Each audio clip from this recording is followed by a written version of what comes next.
Hello, sports fans, and welcome back to Glass Half Full. Week 2 proved to be an interesting one for us that had both good and bad news. On the bright side, we once again cashed our top play of the week with ease as the Chiefs were victorious in Pittsburgh. On the not-so-bright side, we missed on 4 of the other 5 bet-on games, but due to how close the margins were, there was justice, and we cashed in on our 9-1 teaser to end the week just below a wash. So, heading into Week 3, we remain profitable on the season plus 3.7 units. Through 2 weeks of football, we've made a no-bet-on rule that includes the Cardinals, Bills, Raiders, and Steelers. This means under no circumstances will we be betting on any of these teams until further notice, and furthermore, we'll be looking for good spots to bet against them. Now, jumping into Week 4, we'll begin with the game between the Saints and Falcons. Both teams sit at 1-1, and we like the road team catching 3 points in this divisional clash.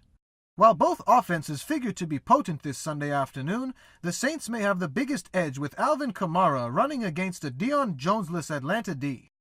The All-Pro linebacker was lost for the season a couple weeks back, and that could prove to be problematic in this contest. Although Drew Brees and the Saints have underperformed thus far, there's a big difference in being a 9-point favorite compared to a field goal underdog. Speaking of which, throughout his career, Brees is a very impressive 51-32 against the spread when catching points. This makes sense considering how brilliant of a play caller the legend is, and we expect his underdog winning ways to continue. Sign us up with the Saints plus 3 for 2 units. The next game we'll be betting on is the Colts vs. the Eagles. Indianapolis comes into town on a high note, winning their first game of the season last week at Washington, while Philly finally tasted defeat at the hands of the Buccaneers. Carson Wentz is set to return from injury, but will that be what the Eagles' doctors ordered? We think not, as a potential Super Bowl hangover lurks in the distance with an injury-ravaged receiving corps taking on an improved Colts defense. It's also worth noting that Mr. Luck is an impressive 12-6 against the spread throughout his career as an underdog of 3.5 points or more. Factor in that nearly 80% of bets are coming in on the Eagles, and we'll be happy to fade the public, siding with the underdog for 3 units. Thirdly, we like the Dolphins at home against the Raiders. Although Oakland has held halftime leads in both of their first games, their Khalil Mack-less pass rush has faded to the finish line en route to an 0-2 start.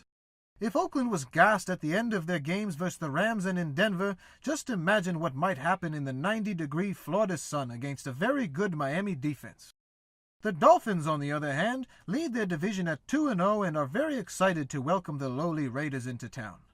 Oakland is in an auto-fade zone for the rest of the season until further notice. We think Miami wins this by a touchdown or more, so we'll side with the home team minus the 3 points for 3 units. Next, we'll be betting on the Chargers at the Rams. The Battle of Los Angeles features 2 very good teams, but we think this point spread is too high. Although the Rams have impressed thus far, they haven't come close to being tested with their 2 wins coming against 2 of the worst teams in the league. Welcoming Mr. Rivers and company into the Coliseum will surely prove to be a much taller task for this young Rams team. Considering the lack of home field advantage with a typically lethargic Hollywood crowd, look for a much closer game here than most are expecting. With the Rams being one of the highest bet sides of the week, we're going to once again go against the grain and side with the Chargers. And a bonus trend in our favor is that Philip Rivers is a stellar 13-5 against the spread in his career when underdogged by 6.5 points or more. Another great quarterback that shines the brightest in such situations, so, giving them a good chance to win this game outright, we're going to bet 4 units on the Chargers at plus 7. Monday Night Football has the up-and-coming division-leading Buccaneers playing host to the dysfunctional Steelers. Tampa Bay is catching 1 point in this contest, and we are clueless as to what Pittsburgh has done to warrant being the favorite. Did you know that the Steelers haven't covered a point spread since Christmas of last year? That's right, people, 0-4 against the spread since that cover, which was against Houston and the not-so-good TJ Yates. On the other hand, the Bucs have proved to be no joke with their legendary journeyman quarterback aging gracefully like a fine wine. At age 35, Ryan Fitzpatrick looks like a man on a mission, and having just dethroned the reigning Super Bowl champs, look for the home team Bucs to ride their high into this contest and come away with a win. For all of those reasons and more, this is our top play of the week. We'll bet 5 units on Tampa Bay. Also be sure to play a half unit on our teaser and a half unit on our parlay. And remember, just because there's a goalie doesn't mean you can't score. Happy betting to all, and we'll see you week 4. Cheerio! Good luck.